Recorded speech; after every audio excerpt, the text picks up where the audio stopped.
Penerapan konsep new normal membutuhkan ketegasan juga soal menjaga protokol kesehatan di berbagai bidang. Bagaimana agar konsep ini bisa dibumikan hingga ke daerah dan pergerakan ekonomi di daerah pun bisa dimulai kembali. Berikut perbincangan saya dan juga juru kamera Wahyu Sigit dengan Gubernur Jawa Tengah Ganjar Pranowo. Pak Gub, terima kasih atas waktunya. Kalau sekarang sedang dibahas konsep new normal, apa yang bisa diaplikasikan ke Jateng?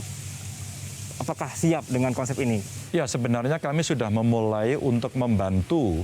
Ada perusahaan, ada pasar, ada pusat pertokoan, ada kantor.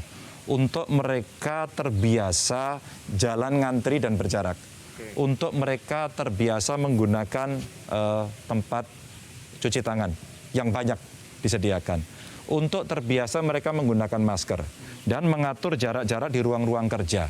Sebenarnya ini cara yang coba kita mulai biasakan agar mereka nanti siap menuju kebiasaan baru dalam kehidupan sosial kita. Sebenarnya pemanasan ini sudah kita lakukan agar masyarakat atau publik betul-betul nantinya siap untuk melaksanakan ini. Oke. Lalu bagaimana supaya tidak kebablasan, Pak? Karena kemarin sudah ada PKM seperti di Semarang, ada PSBB juga misalnya di Tegal, dan juga pembatasan-pembatasan. Tapi tetap ada perlakuan-perlakuan atau celah-celah yang dimanfaatkan warga untuk tidak menturuti gitu loh. Apalagi ketika nanti new normal.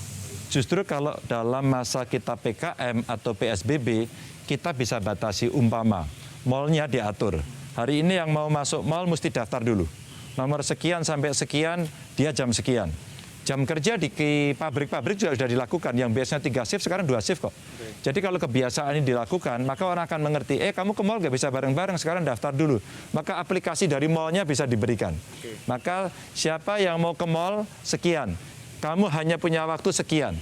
Mungkin bisa juga dipakai aplikasi, umpama pakai gelang. Waktumu habis, maka kamu harus keluar. Kalau tidak, didenda. Kenapa ini kita sampaikan? Sebenarnya ini hanya imajinasi saja agar orang mau melakukan tindakan yang disiplin dan mau dikontrol. Jadi kalau soal takut atau tidak, kita tidak takut karena harus mensosialisasikan. Cuma kalau belum disosialisasikan, sebenarnya kita bisa membuat semacam piloting di beberapa tempat dulu. Umpama ya, di mal-mal besar, mal ini akan kita buka dan kita uji cobakan. Silakan masyarakat coba dulu.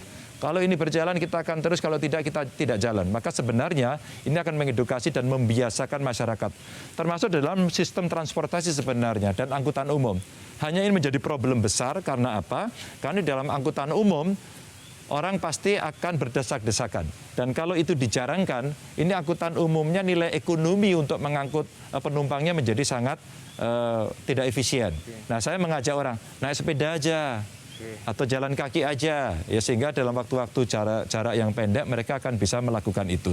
Sehingga kalau dia harus membawa atau naik ke kendaraan umum, maka jaraknya harus diperketat. Jadi ini soal kebiasaan saja bagaimana kita melakukan itu dan memang harus dipersiapkan. Oke. Apa yang Bapak bilang tadi, bagaimana supaya seragam satu frekuensi dengan kepala-kepala daerah yang dibawa Bapak? Oh belum, jadi kalau ini masih ide-ide dan kita mencoba. Jadi dengan kawan-kawan kepala daerah kita mulai mendorong. Anda melihat sekarang di masyarakat Jawa Tengah, kepala daerah melakukan penataan pasar. Pasar di garis-garis di kota-kota itu sebenarnya menyamakan frekuensi. Mulai dari Salatiga, Kota Semarang mengikuti, Wonosobo kemarin crowded-nya minta ampun.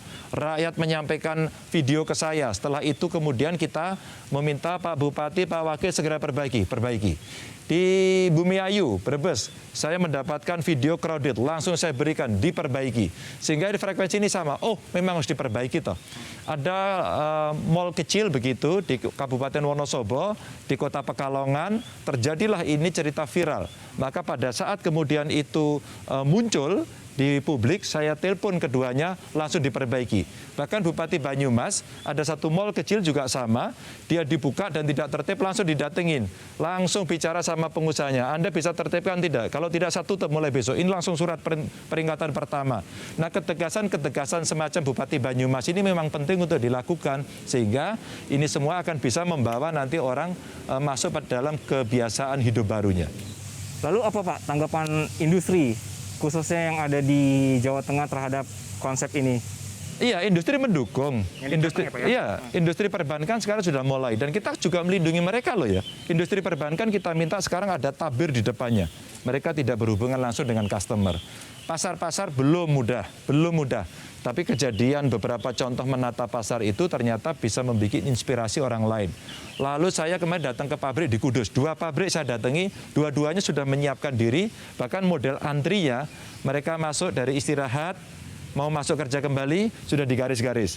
Terus kemudian mau masuk, dia cuci tangan. Ya. Setelah cuci tangan, dia baru bisa pakai fingerprint. Lalu dia masuk kerja dan kemudian diawasi. Nah, sebenarnya dukungan dari industri juga sudah bagus.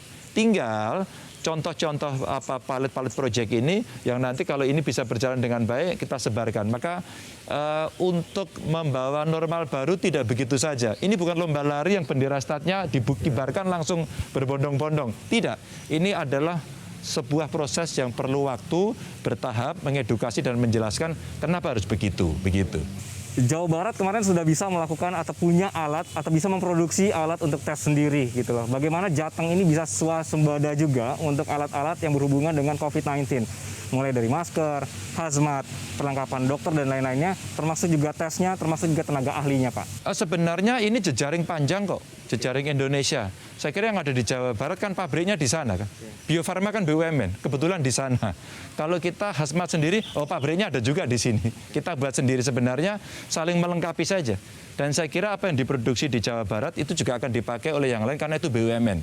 Beberapa peran perguruan tinggi juga sudah didorong. Umpama, sebenarnya BUMN juga memerintahkan ya, umpama antar perguruan tinggi. Ditunjuklah ITB, ditunjuklah UI, UGM begitu ya. Terus kemudian mereka membuat ventilator. Hari ini UGM juga membuat ventilator, bahkan sudah dipaparkan ke saya. Jadi artinya sebenarnya yang ditunjuk oleh pemerintah bisa mengcover tidak hanya untuk kebutuhan daerahnya, tapi untuk kebutuhan seluruh Indonesia. Begitu. Pak, terima kasih banyak, Pak. Sama-sama.